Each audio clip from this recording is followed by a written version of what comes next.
নমস্কাৰ বন্ধুসকল, আজি আমি ক্লাছ 10ৰ Trigonometry 8.1 নম্বৰ কৈছোঁ। এটা ত্ৰিভুজ ABC right angle at B য'ত নেকি angle B to right angle হ'ব, ৰাইট এংগল মানে 90 ডিগ্ৰী।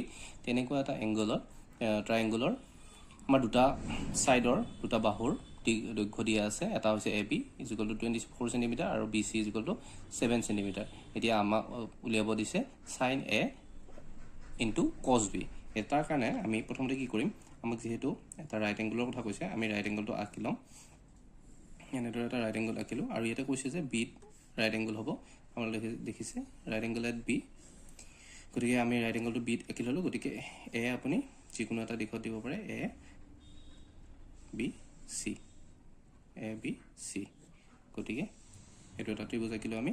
এতিয়া যিহেতু চাইন এৰ কথা কৈছে, চাইন এ হ'লে এইটো আমাৰ বেজ হ'ব, এইটো বেজ আৰু এইটো হ'ব পাৰপেণ্ডিকুলাৰ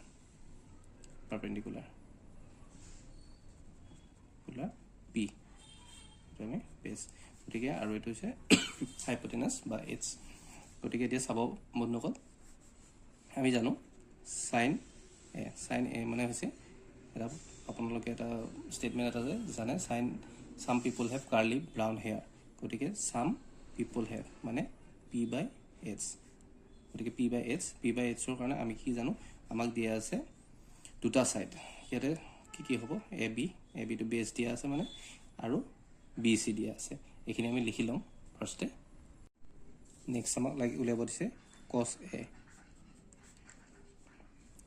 এৰ কাৰণে জানো আমি কাৰ্লি ব্ৰাউন হেয়াৰ, গতিকে বি বাই এইচ। গতিকে এতিয়া আমি প্ৰথমতে যিহেতু আমাক বি আমি জানো বি আৰু পি দিয়া আছে, গতিকে লিখি ল'ম আমি গিভেন ইয়াতে বি হৈছে P is equal two A B কিমান দিয়া আছে, আমাৰ এ বি দিয়া আছে 24 চেণ্টিমিটাৰ, আমি লিখি ল'লোঁ। নেক্সট আমাক পি দিয়া আছে B C, P is equal to B C কিমান দিয়া আছে, আমাক বি চি দিয়া আছে 7 চেণ্টিমিটাৰ। এতিয়া আমি এইচটো উলিয়াই ল'ম, কাৰণ আমাক এইচটো প্ৰয়োজন হ'ব। আৰু এইচটো উলিয়াবৰ কাৰণে আপোনালোকে জানে পাইথাগোৰাছৰ থিয়ৰম ব্যৱহাৰ কৰি P square plus B square ইয়াতে হ'ব 24 স্কুৱেৰ প্লাছ 7 স্কুৱেৰ মানে 49 স্কুৱেৰ।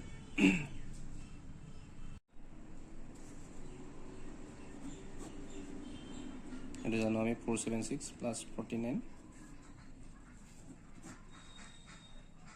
দুয়োটা মিলি আমাৰ 525 হ'ব, যিটো হৈছে 25ৰ স্কুৱেৰ মানে আমি পালোঁ এইচ মানে হৈছে 25। এতিয়া আমাৰ বাকী উলিয়াবৰ কাৰণে সহজ হৈ যাব, আমি যিহেতু অলৰেডি পাইছিলোঁ চাইন এ মানে হৈছে পি বাই এইচ পাইছিলোঁ। এতিয়া পিৰ ভেলু কিমান দিয়া আছে, আমাক পিৰ ভেলু দিয়া আছে 7 আৰু এইচৰ ভেলু দিয়া আছে আমাক 25। গতিকে আমি চাইন এৰ ভেলুটো উলিয়াই ল'লোঁ। নেক্সট আমি কছ এৰ ভেলুটো উলিয়াই ল'ম। কছ এৰ ভেলুটো হ'ব বি বাই এইচ, আমি যিহেতু জানো। গতিকে বি হৈছে আমাৰ বি আমাক দিয়া আছে, বি দেখিছে আপোনাৰ 24 আৰু এইচ হৈছে আমাৰ এইচ ইজিকুৱেল টু 25, গতিকে 25/25। এতিয়া যিটো আমাক উলিয়াব দিছে ফাইনেলি আমি সেইটো উলিয়াম। আমাক যিটো উলিয়াব দিছিলে আমি সেইটোলৈকে আহিছোঁ। আমাক উলিয়াব দিছিলে চাইন এ ইনটু কছ এ। গতিকে যিহেতু আমি চাইন এ আৰু কছ এ দুয়োটাৰে ভেলু অলৰেডি ওলাইছোঁ, সেইকেইটা জেগাত ভেলুকেইটা পুট কৰি দিম। চাইন এৰ ঠাইত 7/25 ইনটু 24/25। গতিকে এইকেইটা মাল্টিপ্লাই কৰিলে এইটো জানো আমি 625 ওলাব আনচাৰ। আৰু ইয়াতে আমি বাকীখিনি এইখিনি ওপৰখিনি মাল্টিপ্লাই কৰিলে ওলাব 7 × 28 আৰু 7 × 14, গতিকে 168 সেইটো আনচাৰ হ'ব।